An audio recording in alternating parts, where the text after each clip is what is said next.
And Dr. Vishnu Charan.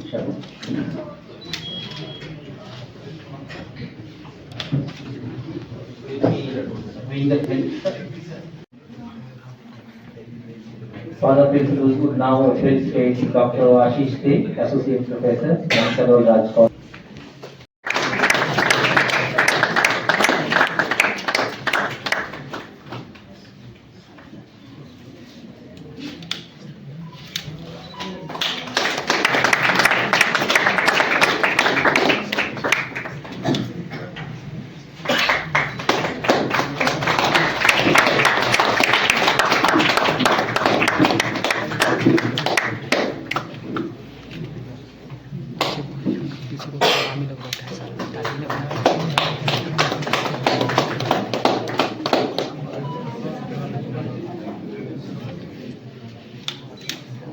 That the right expression is the home of the word. Actually, I do know. But what I am trying to do is to talk about the development of Indian English fiction, especially literature in general, but fiction more particularly, from the prehistory of Indian English fiction in India, of course, to the 21st century.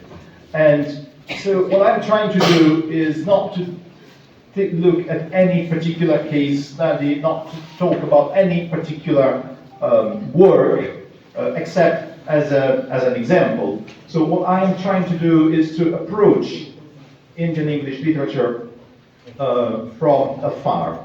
Let me explain a little better. The word as a whole means that, interestingly enough, the way Indian English literature works is that first generation of actual Indian writers starting writing in the late 1930s, so almost 1 century ago. And they were the first writers who were both anti-colonial and later on post-colonial.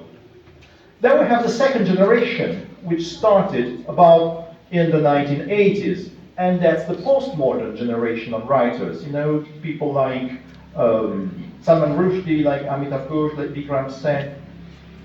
And then we have other, the fourth generation, sorry, the third generation, community writing, that started more or less in the 2000s. These are people who are younger, many of them diasporic. And they kind of take on the work of the second generation writers. Of course, these are general trends. Amitav Ghosh or Salman Rushdie are stopped. These are writers more or less from the first generation. You know, I think most of them, Raja Rao, R.K. Narayan, you know, Khushwant Singh, Nayantara Sahgal. And they somehow began writing in the 1930s, and that is more or less the time. And this is, you know, Meenakshi Mukherjee, perhaps, the eminent scholar. She called this literature twice-born fiction with postmodern. And it's becoming something completely new, really. I'm including Anita Desai here, although she was active before the 1980s, because she changed her way of writing in the 1980s. So again, she really belongs, I believe, in this group. And then, of course, you have other from, like, you know, the Bombay novels like Maximum City or Sacred Games, Shantaram, you know, those novels. And you have a completely new way of writing. But once again, all of these books are aimed at an international audience.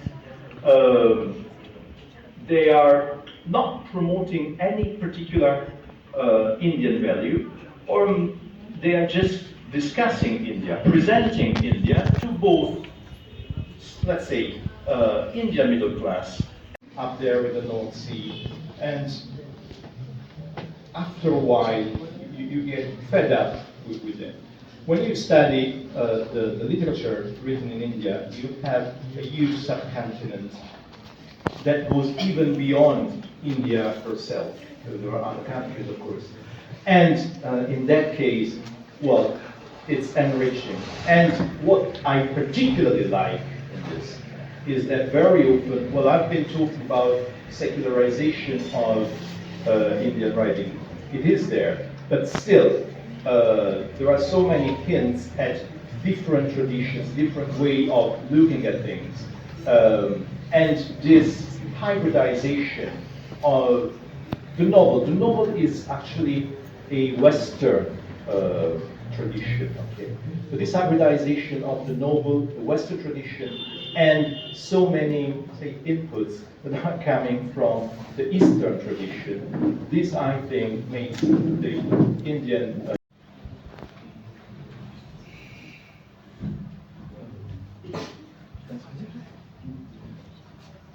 A very good afternoon to the audience. And I'm humbled to be here with you. And a big thank to the honored chairperson.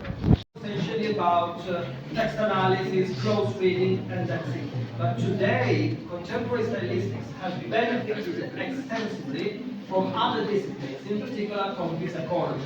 So it's not just about what an author has decided to write, how he or she wants to describe the city of Mumbai, but it's about how a reader responds to that.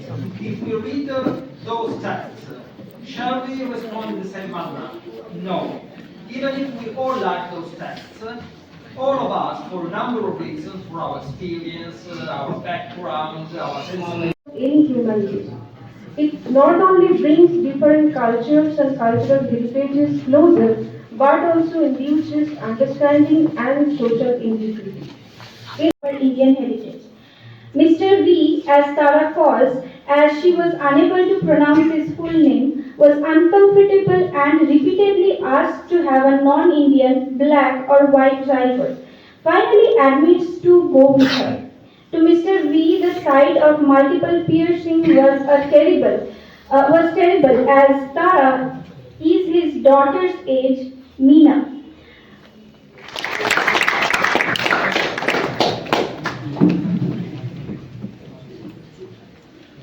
A very good afternoon to everyone here. First, I would like to thank St. Xavier's College and also the organizer, Dr. Roy, for giving me this opportunity to present a paper. The title of my paper is The Refugees and Subordinity in Amitabh Ghosh, The Hungry Tide. From time immemorial, nearly in every human civilization, the question of identity and self remains a tricky one and never resolved. Identity could be seen as a social exposure of the self and therefore, I quote, marks the conjecture of our past with the social, cultural and economic relations we live within, unquote.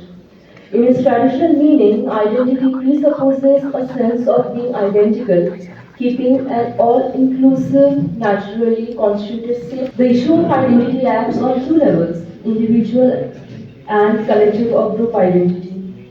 This cultural politics of difference creates a sense of otherness, which is a strong factor in determining someone's identity. For example, when we call someone any mass as subaltern or marginal or minority, it is their ethnic difference from the others that we count. In any type of society, articulation of identity is realized in the intersection of our everyday lives with the economic and political relations of subordination